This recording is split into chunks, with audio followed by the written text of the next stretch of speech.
Bismillahirrahmanirrahim. Kadang ada orang berdakwah, ilmunya belum banyak belajar. Cuma kita tahu yang dilakukan benar aja. Kemudian dalam hati kita merasa lebih baik dari dia. Padahal kita nggak melakukan dakwah itu. Nah ini hati-hati. Kita coba bersihkan diri kita. Apalagi seorang mu'allim, seorang guru nggak pantas punya sikap begitu.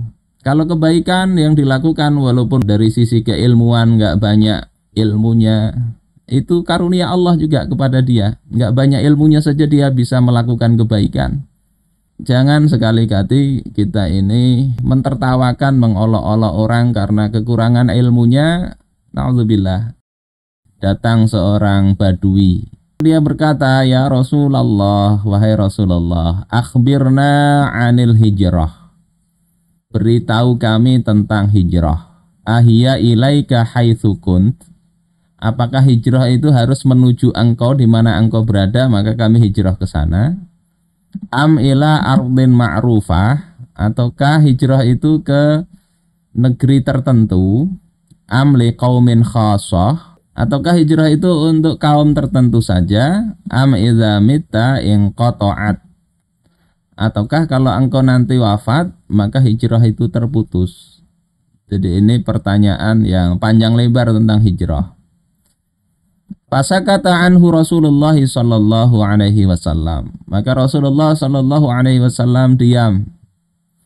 Kemudian beliau berkata, "Aina sa'il?"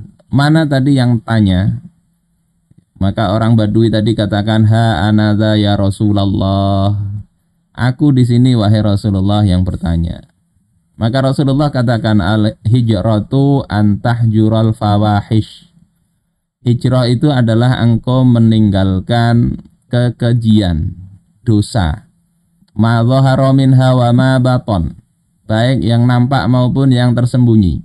Summa anta muhajirun wa in mitta fil hadar. Maka kalau itu engkau lakukan, engkau berarti telah menjadi muhajir, orang yang hijrah, walaupun engkau mati di rumah. Ada orang-orang yang baru tobat dari dosa, kemudian mereka berbicara saya hijrah misalnya. Nah itu kemudian diolok-olok. Padahal tadi ada orang Arab Badui bertanya tentang hijrah, nggak ada yang tertawa. Yang tertawa para sahabat itu tentang pertanyaan pakaian penduduk surga itu apakah makhluk ataukah kain yang ditenun. Itu baru sahabat yang lain tertawa. Kesombongan itu bisa juga karena harta. Ya, dalam riwayat Al-Bazzar, ketika Rasulullah Shallallahu Alaihi Wasallam meminta sahabat untuk bersodakoh, itu ada yang memberi sodakoh yang banyak seperti Abdurrahman bin Auf, punya harta 4.000 dinar, beliau sodakohkan 2.000 dinar.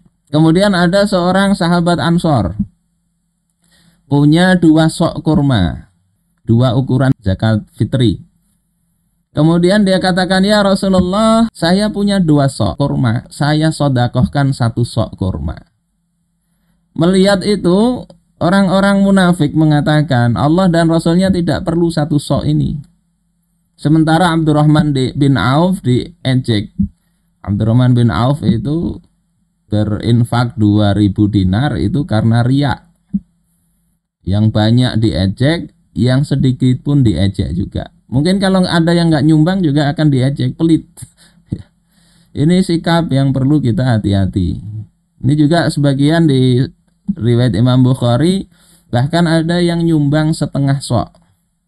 Kemudian juga diolok-olok. Ya, kata orang-orang munafik, "Innallaha la ghaniyyun an shadaqati hadza." Allah itu nggak perlu sedekah ini, cuma setengah sok, 2 mud untuk membiayai pasukan perang Tabuk. Coba. Sementara yang lain dikatakan itu riya. Ini kita perlu hati-hati. Kalau ini tadi dalam urusan harta, sebelumnya tadi dalam urusan ilmu.